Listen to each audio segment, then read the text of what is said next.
Hello, listeners. Jamie here. Just a quick disclaimer at the beginning of this episode. Due to technical difficulties, the audio quality is not quite as pristine as usual, but we thought we would release this episode anyway because we had a lot of fun playing Ape Escape.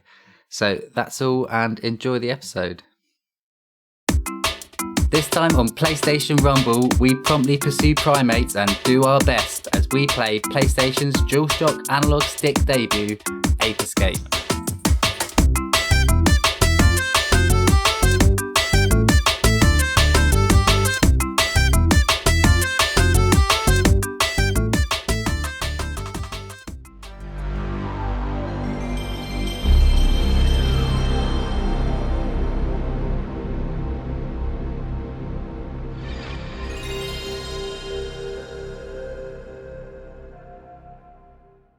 Hello and welcome to PlayStation Rumble, where each episode we dive into the PlayStation library to unearth one game at a time. My name is Jamie, and joining me, as always, is Tony. Hi there. And Joshua. What's good? Wow, that was... It's Tony, and by the way, Joshua's here. We keep him around. This time we are discussing the PlayStation 1 platformer Ape Escape, so if you want to skip straight to the discussion, it is going to be on the timestamps in the show notes. And next episode, we're going to be playing quite a current game. Well, in fact, a very current game, because it's not come out at time of recording. We're going to be playing Stray. I'm looking forward to that one, guys. I don't know if you are.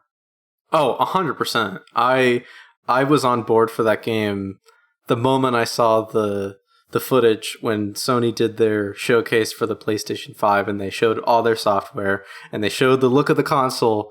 They showed this game where you're just a cat. And I thought to myself, this is the game that requires the true power of the PlayStation 5. Have you seen anything else about it since? Because a few things have come out about the gameplay that I wasn't expecting. Yes, I have seen the cyberpunk setting, some of the little touches they have about you playing as a cat, the little robot that's with you and essentially translates the dialogue for you. So I've seen a lot, and pretty much everything I've seen I've liked. It's been delayed so many times, and I'm just happy I'm happy it's coming out, and I hope it's good. The anger in your voice for that was more than the anger that God of War fans have elicited recently, waiting for that release date. I didn't realise it would be like you weren't doing platforming strictly, but like you would click and it would do the jump for you. And it's kind of got a more, not point and click feel, but... It's less skill-based. Yeah. I had no idea what the game even was until I saw the recent footage of it, the cyberpunk setting, and I was sold just because of the setting. I can't do worse than Cyberpunk, that's for sure. To those listening, Jamie likes Cyberpunk. Just don't let him fool you. I like Cyberpunk. Jamie's is a Cyberpunk apologist. I like Cyberpunk. I'm not under any illusion that it did well out the gate. It was a mess. Sold well. And isn't that all that matters? But then it got refunded well too. Really pissed PlayStation off. That was a real cat fight.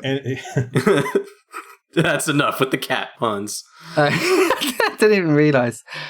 But before we discuss today's historic game, there's just enough time to find out how your weeks have been. Joshua, how has your week been? Pretty good. I've been going through some games. I played the newest Teenage Mutant Ninja Turtles game, Shredder's Revenge. Had a great time with that. Pretty good. I played... If only you had bought it for the PlayStation so you could have played with me. Dude, it was like $4 for an Xbox code, so I loaded it up on my PC, and I have zero regrets. It's so sad in 2022, that we still can't play together, even though we have a game on a different platform. It's ridiculous. I agree. I also went through the Iki Island DLC for Ghost of Tsushima.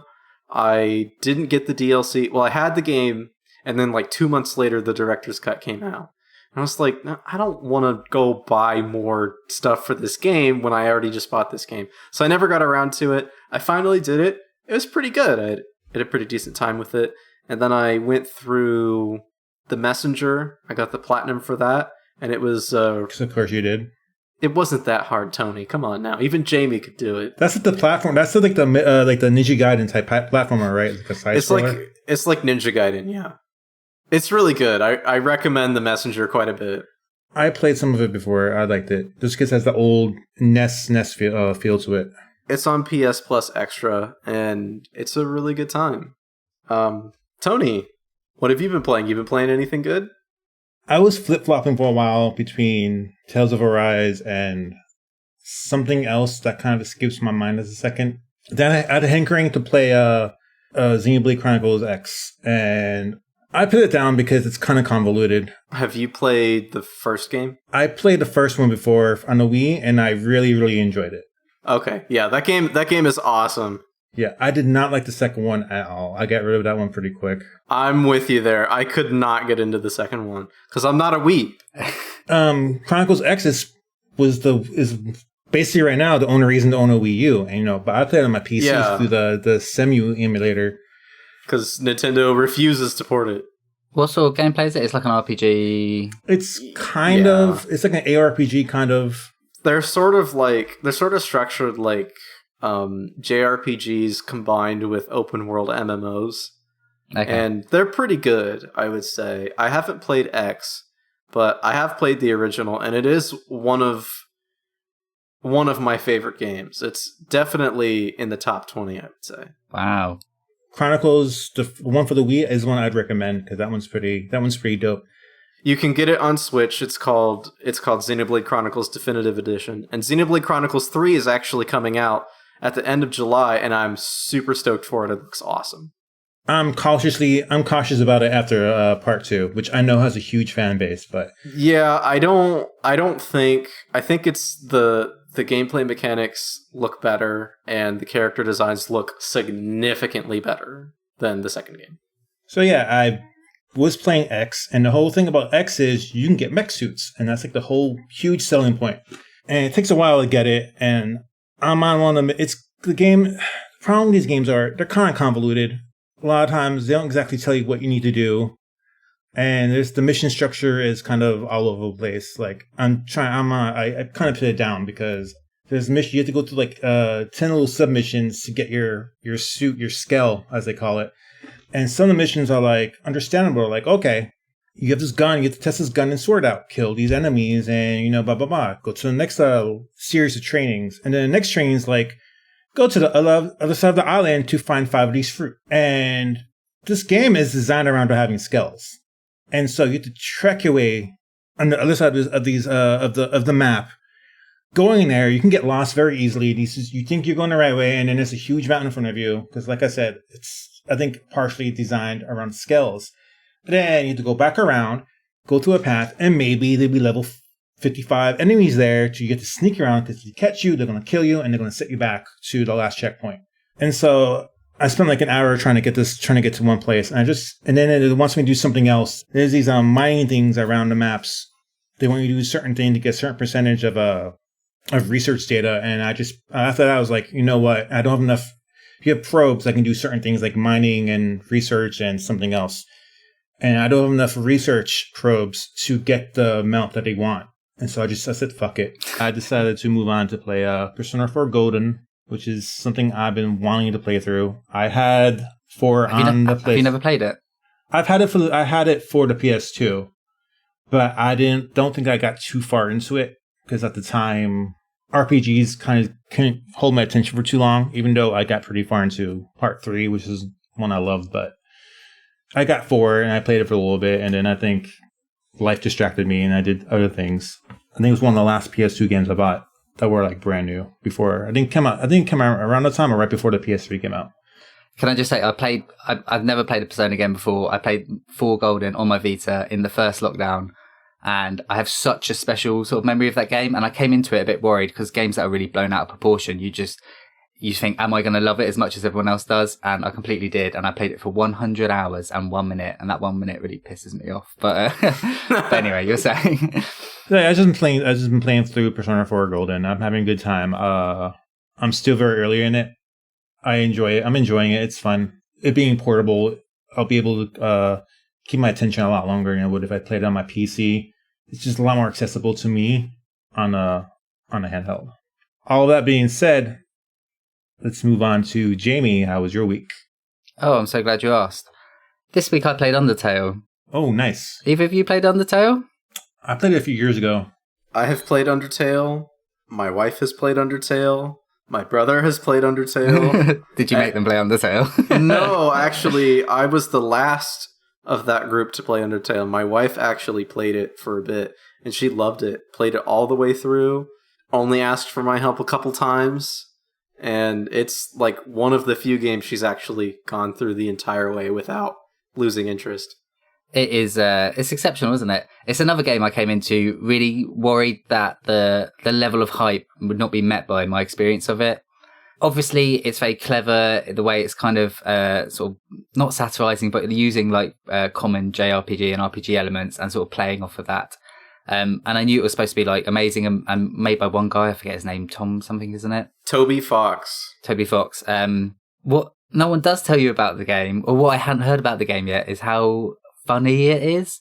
This game is just like got funny bones from like the beginning to the end of it. Oh, it's hilarious. It's very Earthbound-esque with sense of humor. Yes. I thought it was Earthbound when I'd see it in clips. It's very, they've obviously drawn a lot of inspiration from there. But you don't get a lot of funny games. Like gaming is such an obvious vehicle for comedy. You could do so much creative stuff in it. You could use the medium in such a creative way. And it just often just gets laid on. Games are serious. You certainly get a lot of games that try and fail, like Borderlands. Those games are so convinced that they're hilarious. Oh, that's and they're not. They're not funny at all. But there are a handful of games. There's South Park Stick of Truth, I would argue, is quite a very funny game. Portal is a funny game. But most games just kind of play themselves really seriously, like way too seriously. Like, oh, we're big boys, we're real media. Well, then you get into parody where a game plays itself so seriously that it's funny. Metal Gear Rising is a really great example of that. That game is hilarious. Not only was it really funny, but it was really sincere and moving in moments. And I think that's such a hard balance to be kind of like self-aware postmodern humor and pull off sincere and like kind of touching at the same time. It's such a thin line to walk, and wow, they walked it. If you haven't played Undertale and you've been thinking, oh, I'll play Undertale one day, do it now. Short game, super cheap, super great. Another game that made me laugh, ironically, is this episode's title, which is Ape Escape.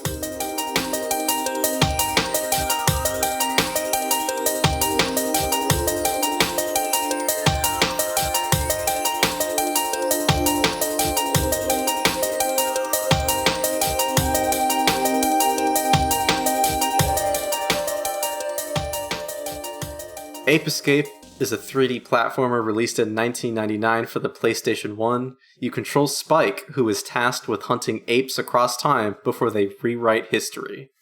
Tony, this was your pick, so why don't you break down your history with it, and then we'll dive into that.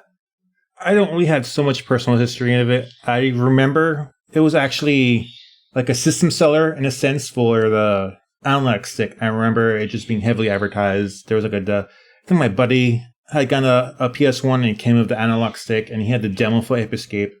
I think that's the most I ever played of it at the time, because I was like, at the time, it was like 1999, 2000. It's like, oh shit, cool, there's thumbsticks now. Well, you could really tell that, and we'll get into this a bit more later, that the analog stick was like the main selling point for this game, because any chance they get where you can use those thumbsticks to simulate some kind of action, they take it. Anytime, whether it works or it doesn't work. Exactly. The game always kind of interested me.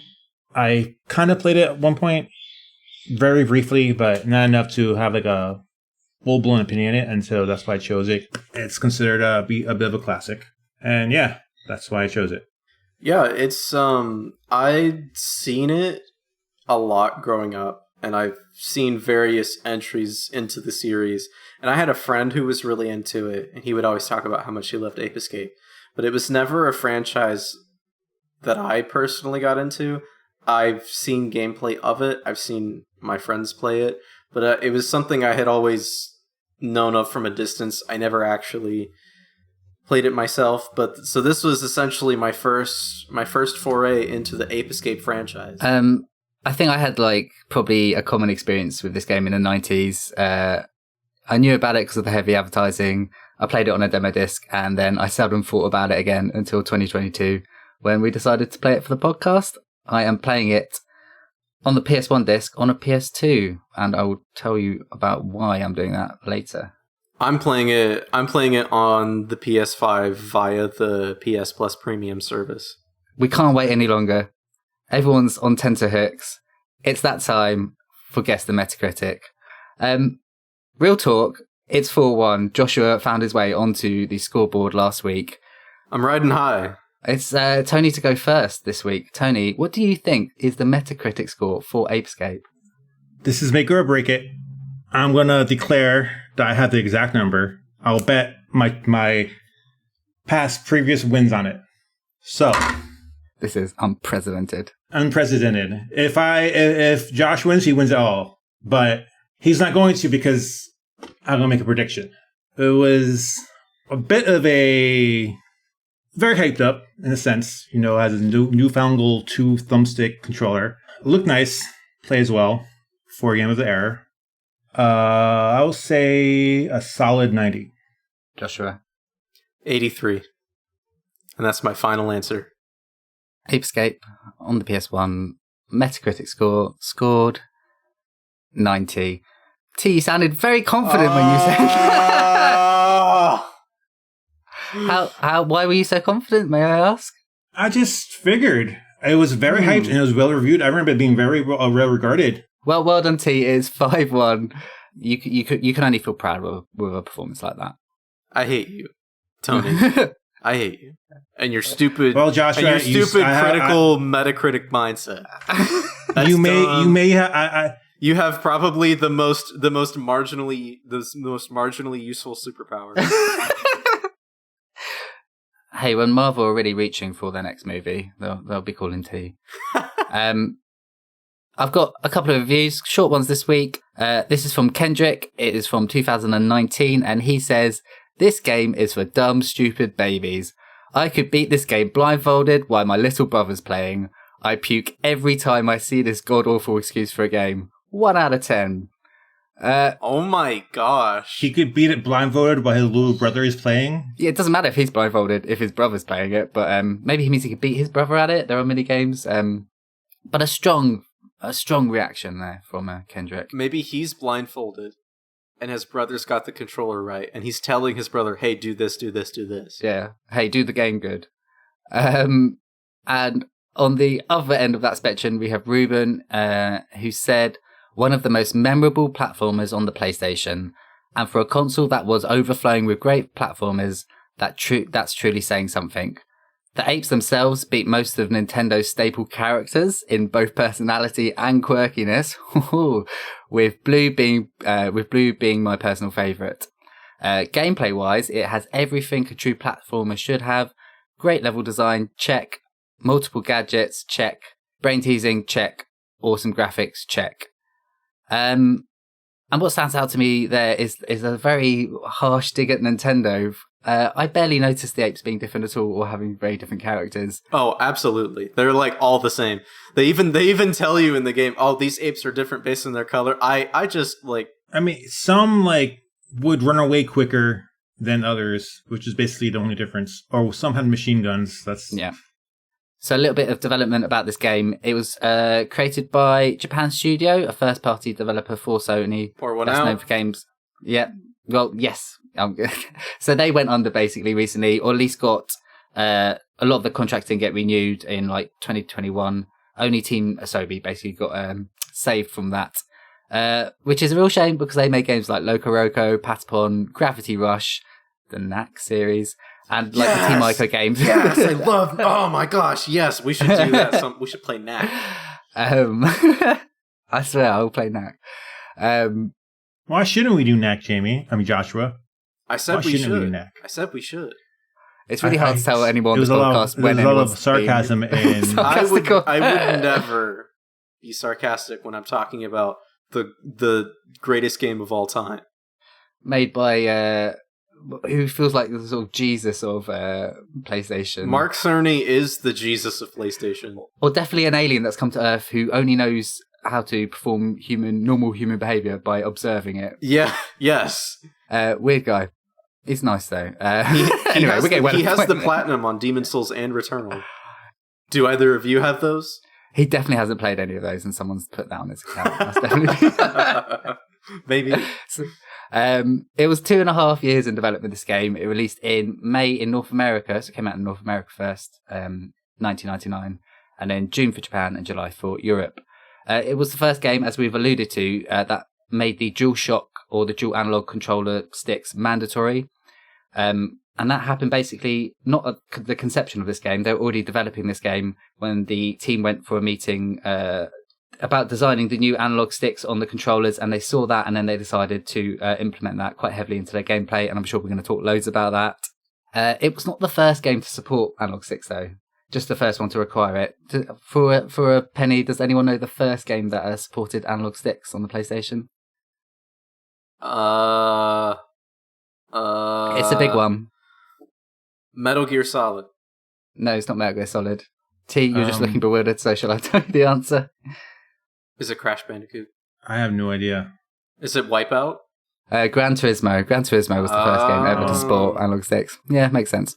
Oh, I never knew. I always assumed Ape Escape because of how much they hyped it up. It was the first one that you had to have it.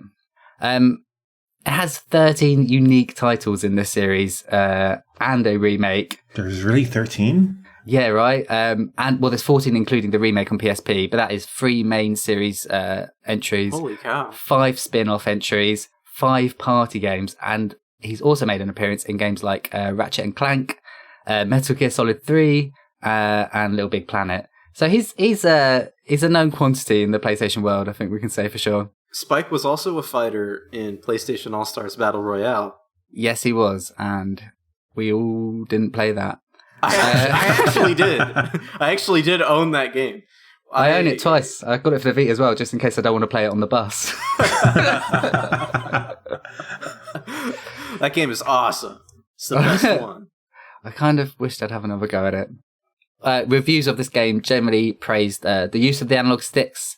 Sometimes it was said that it was quite awkward to get into at first, but once you got the hang of it, it was quite creative, as well as the graphics, the music, and there was some minor criticism towards the voice acting.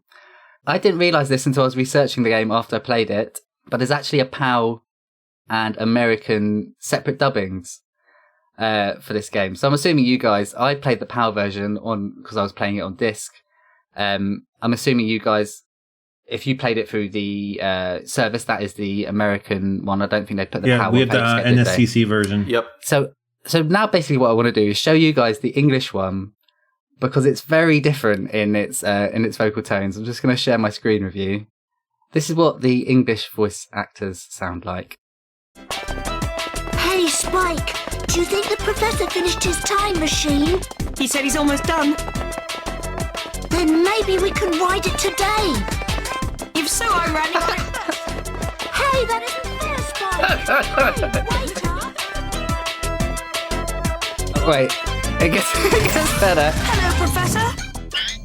Spike and Buzz.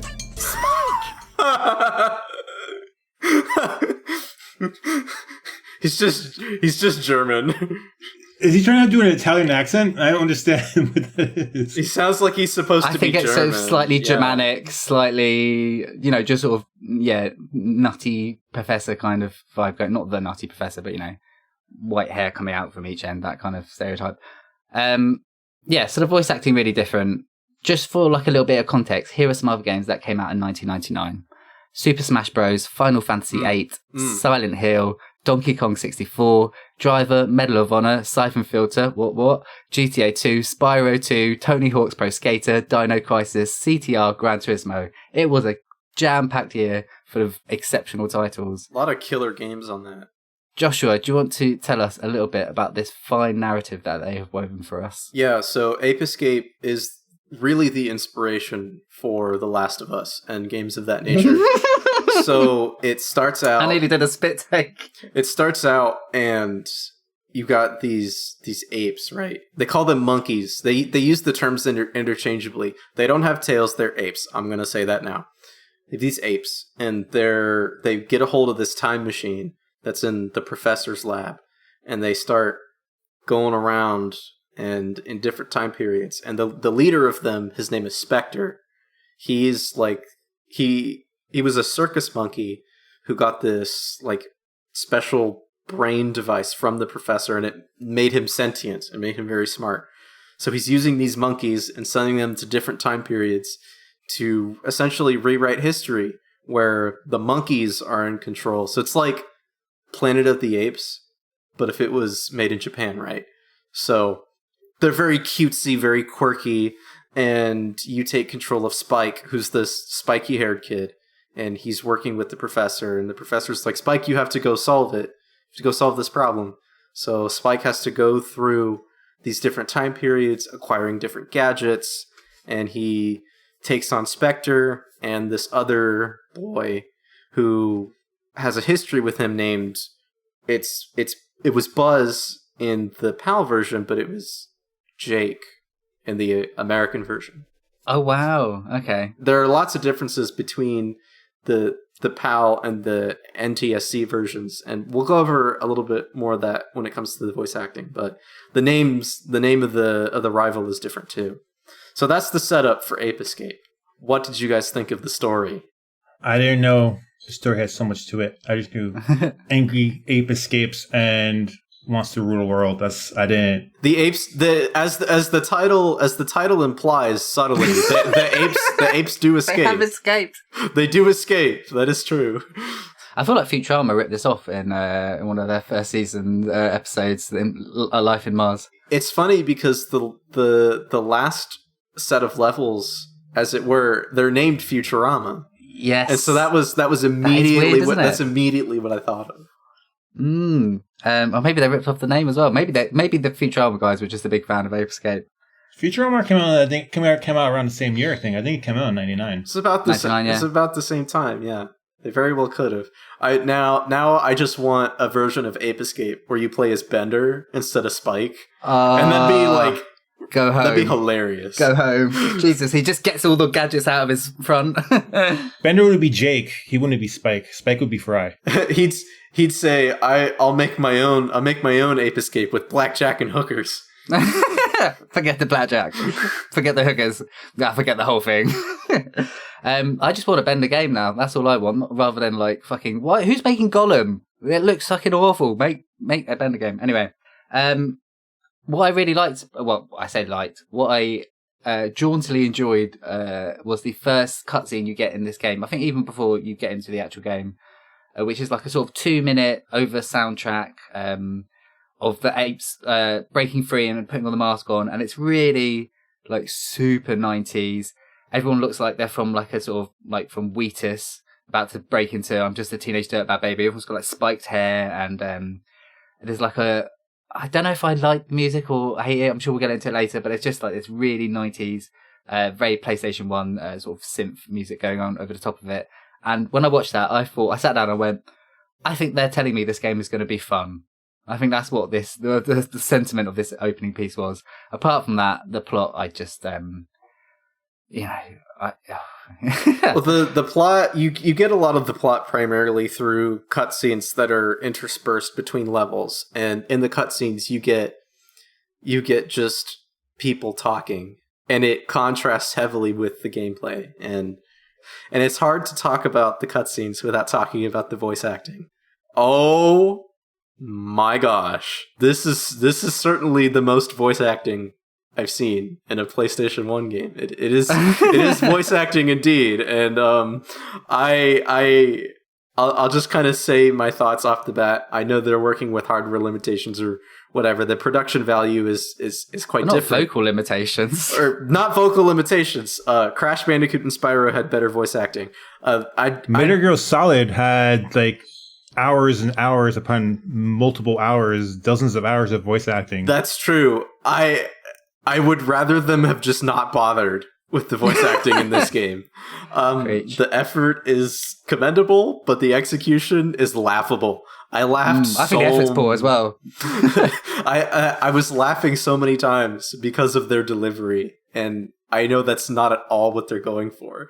But it sounds like they're just in a room, and they've like put a towel over the microphone and they're like, just kind of say this into the mic and we'll fix it in post. Yeah. What emotion? Ambiguous. Yeah. What's the emotion? Just however you feel like. There's monkeys and shit, so doesn't really matter. Yeah, the scientist in particular, he had the absolute worst voice. Oh, absolutely. The girl's all right. The girl is a jerk. I hated her. You save her in the last level, and she's like, "Why did it take you so long, Spike? Spike, you suck. I don't need your help to get out of here, Spike. You took like 5 hours. Bye." So obviously we've had different experiences of this. My voice acting, my voice acting, the PAL version of this voice acting, I would say is worse on the whole, but had more character than the American one. The American one feels like they've used quite broad American accents, something you would see on like any cartoon or TV. The English one is so fucking bad.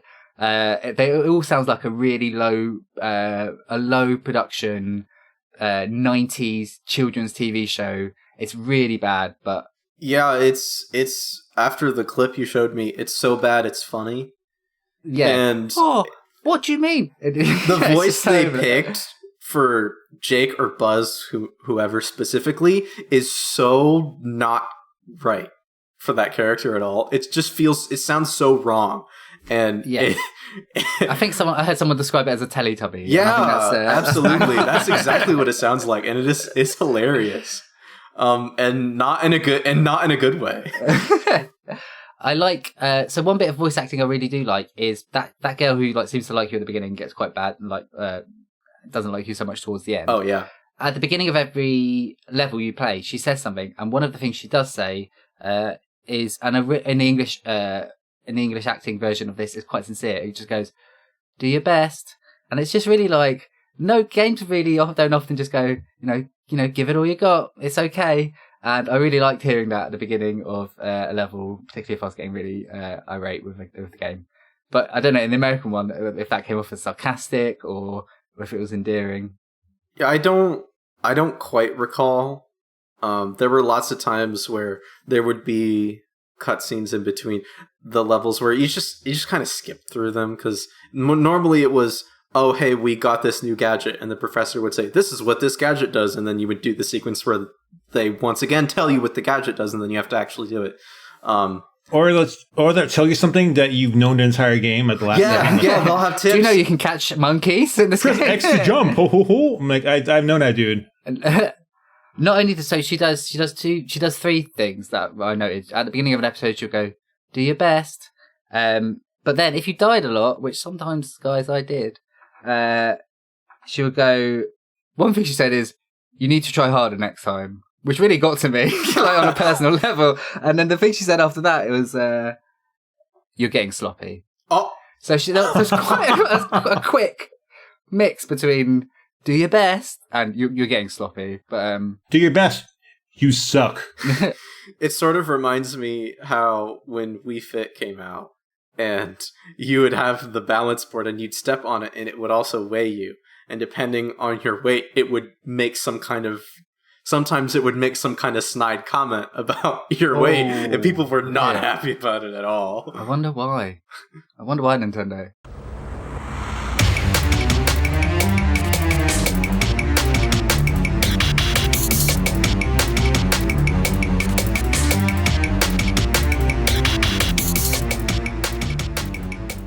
So, the gameplay is basically a action platformer with some puzzle elements and slight combat.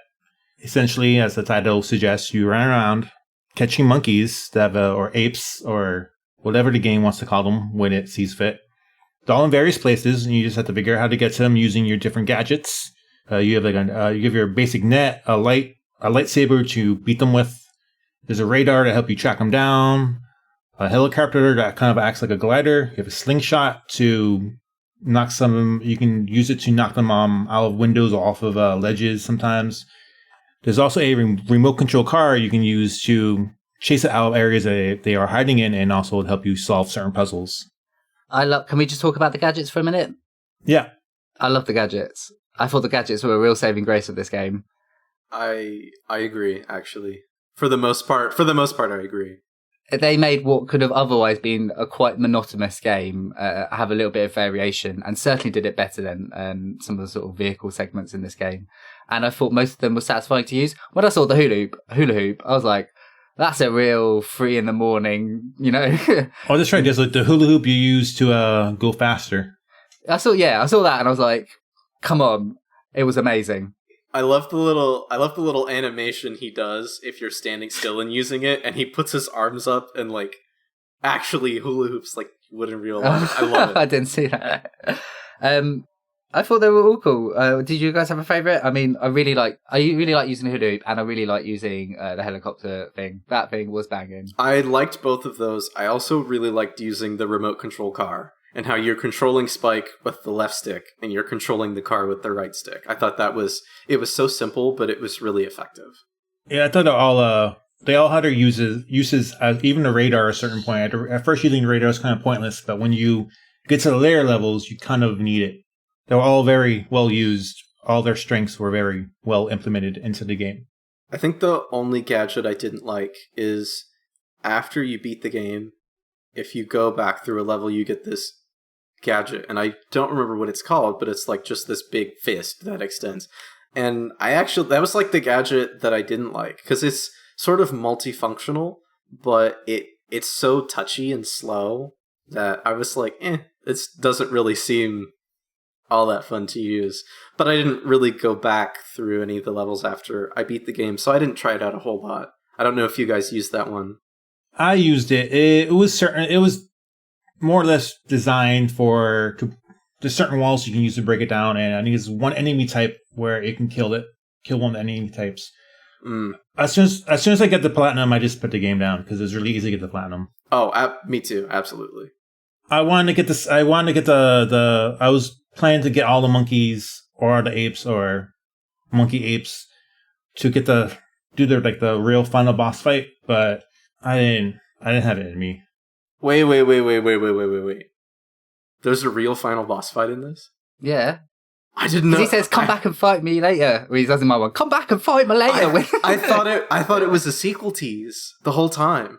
So did I, but I had to look it up, and it's like, yeah, you get all 6,000 apes and you can fight him. Like, I'm straight up. 6,000 apes. It's kind of like the last act of Banjo-Kazooie. The one thing that I really didn't like was, I think, and it's generally to do with the movement in this game, but particularly using the gadgets, like the net to catch the monkeys, or when you're like hitting with the lightsaber, we're going to call it a lightsaber because that's what it is, to do the action, you have to physically stop moving, so which is really annoying when you're chasing someone who's running away from you, and then you have to stop, do the action, and by that time they've always gotten away a little bit, so I did find that marginally frustrating. I think my biggest issue with the controls is they've designed the game around the analog sticks, obviously, and analog sticks are inventive in where previously you had 8 directions of movement. Now you have potentially 360 degrees of movement. But Ape Escape, despite utilizing the sticks, didn't, and I don't know if this was a technological limitation or not, but you couldn't move in whatever degree you wanted. Even if you push the stick in a particular direction, it either, at least for me, it wouldn't register, or you would get the closest angle to it. So there were lots of times where I would miss catching an ape or hitting an enemy because the direction I was aiming in wasn't one of the directions that registered correctly. I think I might know what's going on there. Basically, the gadgets work to the direction you're pushing in relation to the camera angle and not where not the character. So if your character's facing right, so he's side on from you, facing to the right of the screen, and you press, what I would do, and if a monkey was in front of me, is press up to try and catch it, because pressing up is like shooting the net in front of you, but it's not shooting the net, it's doing it from the camera angle, so it would go, if I press up, he would turn to his left and go up. Yes. I never caught on to that. That explains so much. At first, I was having the same problem Joshua was having, but then eventually I noticed if I just hit the stick up, he would do directly in front of him. I never even considered that was a possibility. I mean, I can give him a break on that, cut him some slack, because it was an entirely new idea, and they kind of sure later in the production is when they kind of added the controls in. analog sticks in general were kind of new to the consoles at the time. It's only for a couple of years, so Sure. I still think it worked pretty well, all things considered.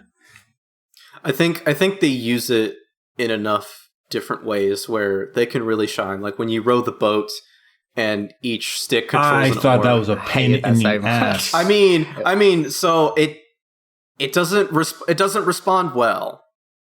It doesn't respond well, but the idea is there. I'm not sure if it's a problem with the game or just the modern controllers, because I think the older games are.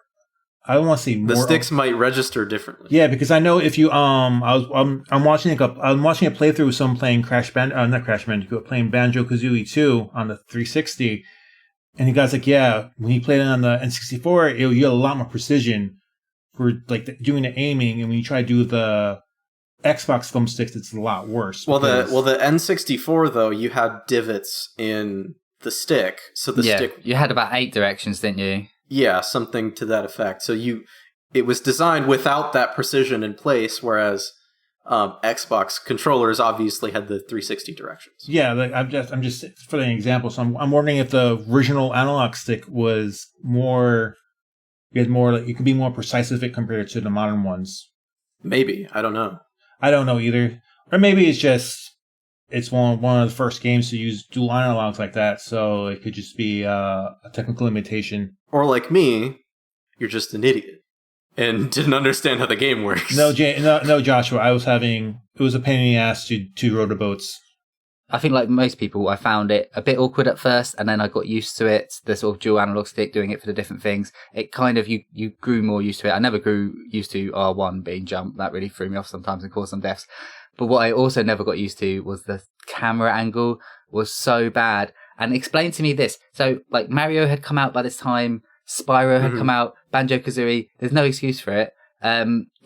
If you can press L1 to center your camera behind you, why isn't it just following you there like it should, like, you know, so I don't have to, like, press L1 every 3 seconds or, like, manually change the camera. That was jarring. It caused, you know, leaps of fate. And I think this game would be so much better if that camera had been floating behind you. Yeah, and because the sticks were being used for so many different things, they couldn't just let you use the stick to control the camera. So, yeah, I'm with you about the camera. That was something. Did we really need the stick to do everything like that? The stick, they were so close.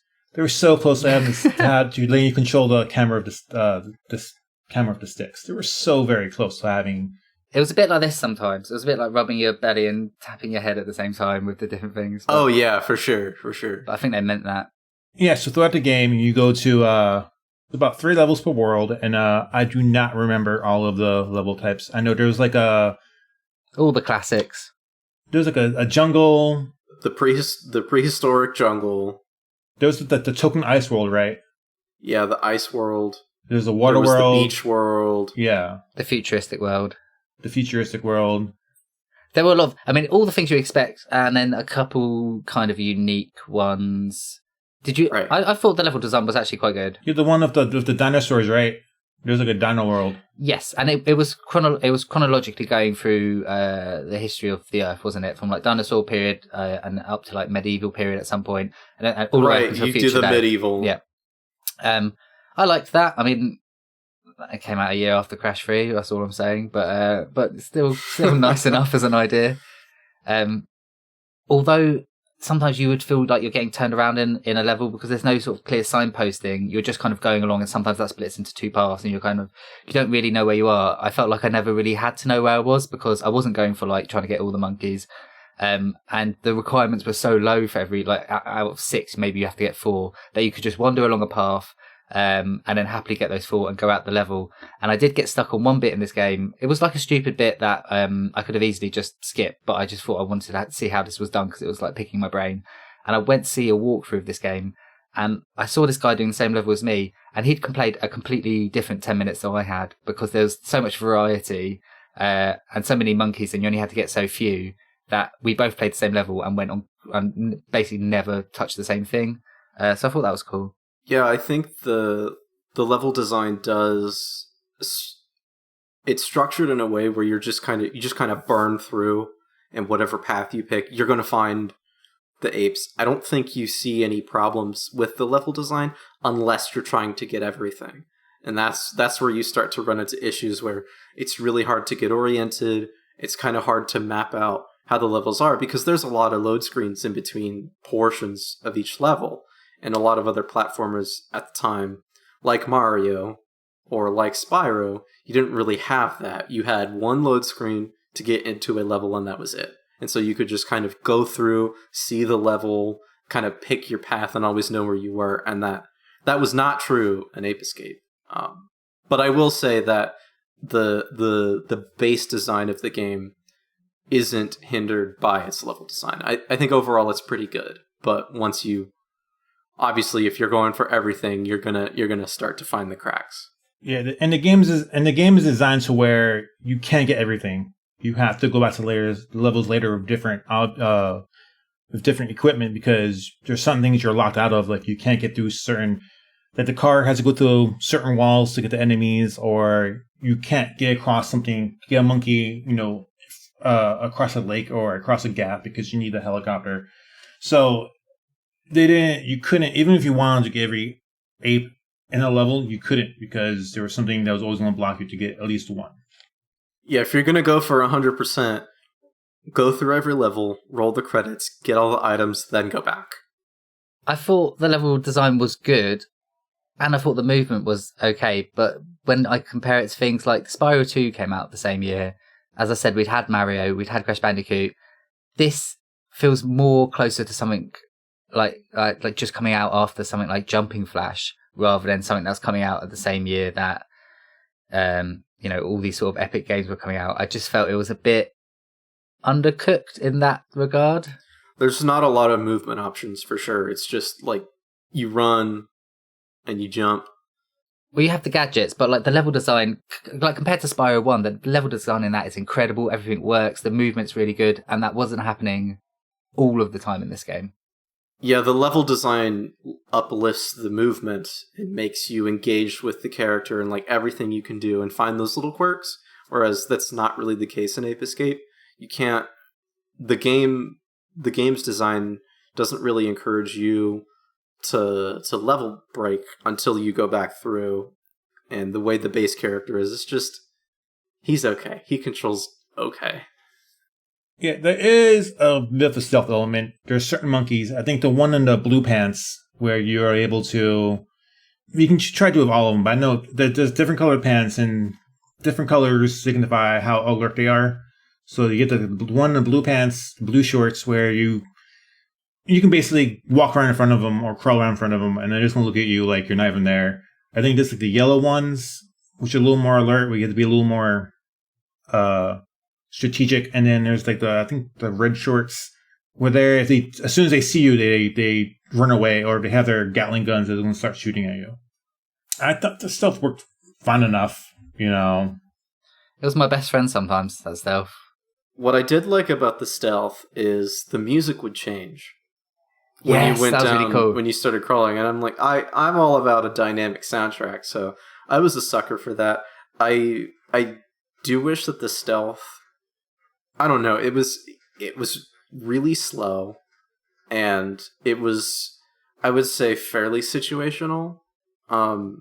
Overall, I think it was decent, and I haven't played any of the other Ape Escape games, as I said earlier, but I hope that in the future, in the later ones, that they sort of flesh that out a bit more so it felt better to use, and that it was more of a more efficient option than just going up to a monkey, whacking it, and throwing your net at it. Because 9 times out of 10, that's just the most efficient option.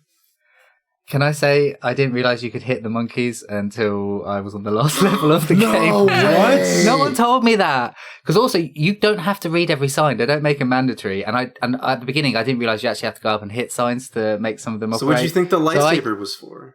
But did it... well, I mean, you used it on other enemies. Wasn't there didn't the tutorial for the lightsaber? He was like, "Yeah, you're going to hit the monkeys with the lightsaber to knock them out." I'm pretty maybe. sure. I was just gutted with the camera basically for the first half an hour, so I was steaming. So I caught every single monkey just by running up to it with a net. How the fuck What? did you do that? That's why I found it really hard when you had to stop to fucking pop them. So you just hit them and they... Oh my god. Some of us like to play the game on hard mode, guys. I don't know. I don't know if Joshua's going to be with this, but can we just, note how awesome it is to have the rewind function? Because... Yes. Oh, yeah, you got to play with that as well. Some of these sections I would not have gotten through. On that Chinese-themed level, when it's up in the air, I died a few times on that. Just some section. And then there's like one where like you had to run across this bridge, but the bridge would fall apart as you were running across it. Yes, that was the exact same that was section. 20 minutes of my That life. was the exact same section where I used the rewind feature. I'm not one to use a function like this unless it's a game I don't really give a fuck about or whatever. Very certain circumstances I'll use a rewind function. Or if I'm just messing around, I want to see how things what would happen if I do this, and that. After like the third or fourth time I fell, and it takes like 2 minutes to climb back up there, I went, no, I'm just, I did it so many times already. I'm rewinding. Yep. And I did it a few times. Absolutely.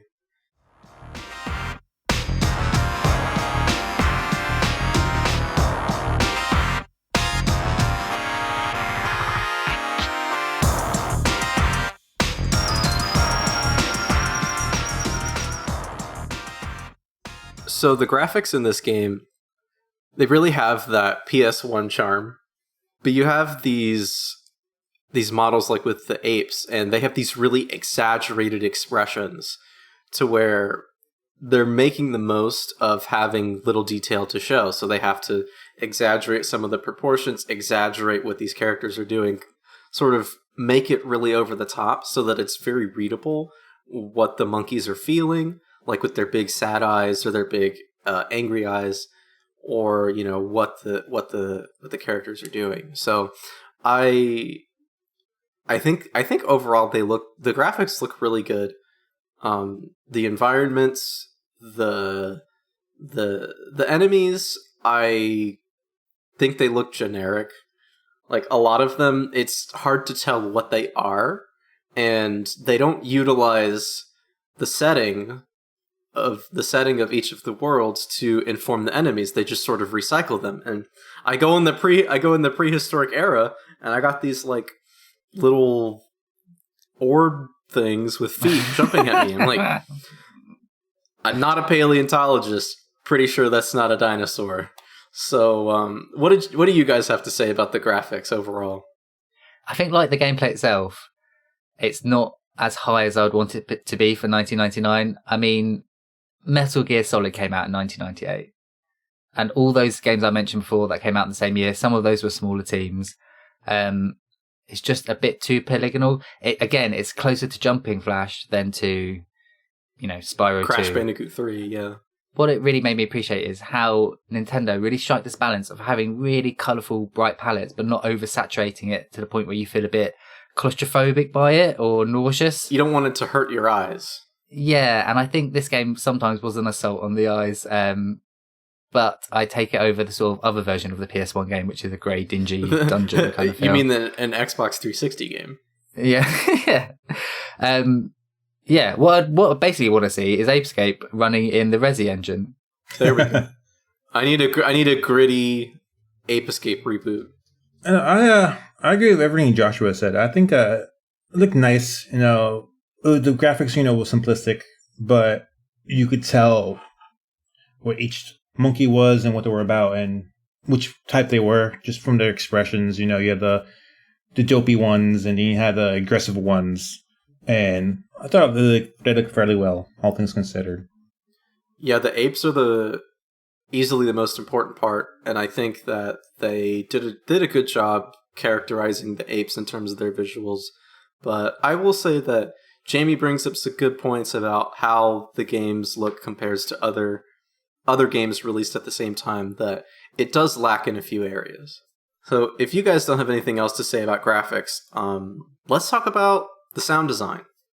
Jamie, you talked a little bit about how the game sort of opens with these synth tunes and that you're mixed about it. Can you go into that a little bit more for us? Yeah, I think people quite like the soundtrack on this game, I don't know. I think for me it was slightly generic.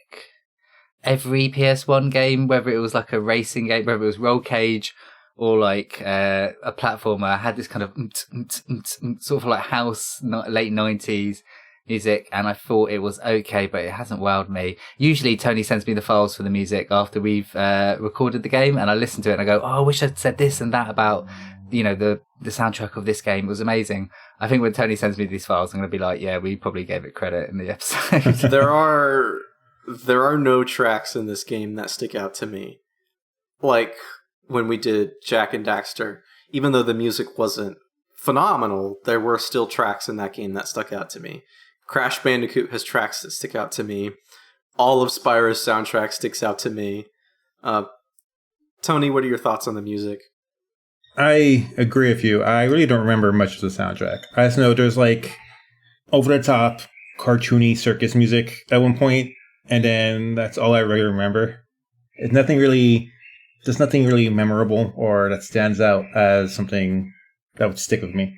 So God help me, if Tony sends me these tracks and I listen to them and I go, I've done it again, this was amazing, I'm going to edit in now, here, and right the wrongs of time. But yeah, it was nothing to write home about. Yeah, it was really forgettable.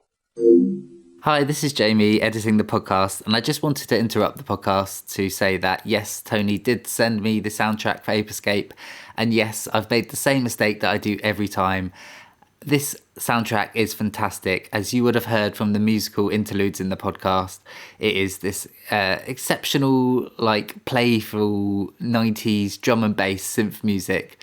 It's so varied for every level, and I think maybe its only sin is when you're actually playing the game, it does blend in and becomes much of a nothingness. But apart from that, standalone, the soundtrack is absolutely amazing. Back to the episode. I think it was really evident, and this kind of goes back to the voice acting, but the sound mixing in general, it was almost like everything was muffled, and it wasn't super clear. And that comes through in the voice acting, that comes through in the sound effects, that comes through even in some of the tracks. So I think overall it was just kind of a muffled soundscape. I like the sounds for a lot of the gadgets, and the sounds themselves aren't bad. I think they're appropriate, but it's just the quality of the sounds is lacking in my opinion.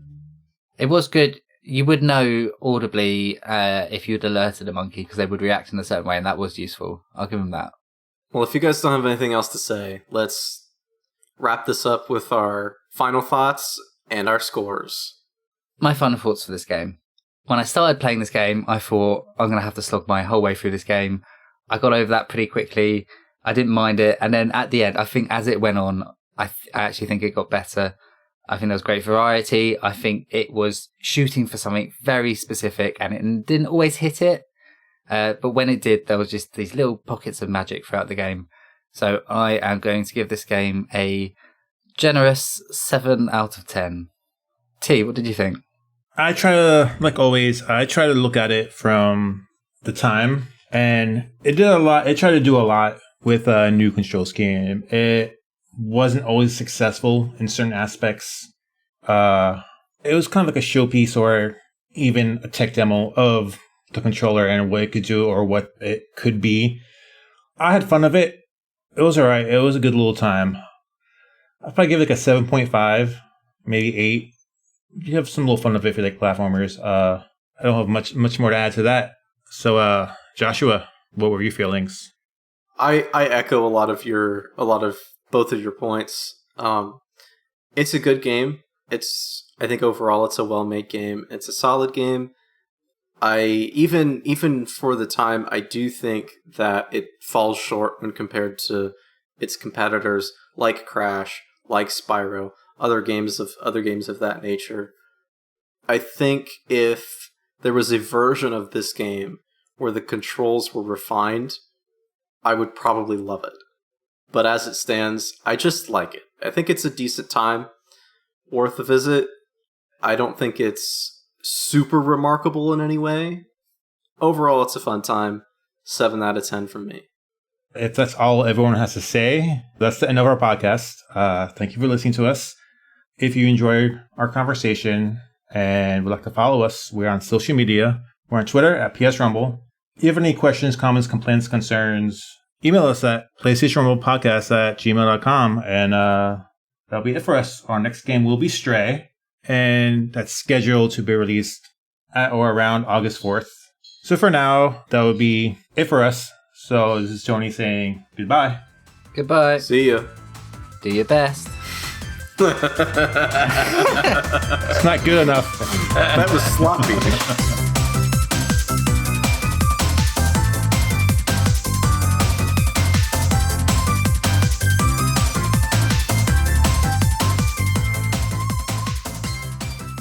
I love the gadgets. I thought the gadgets were a real saving grace of this game.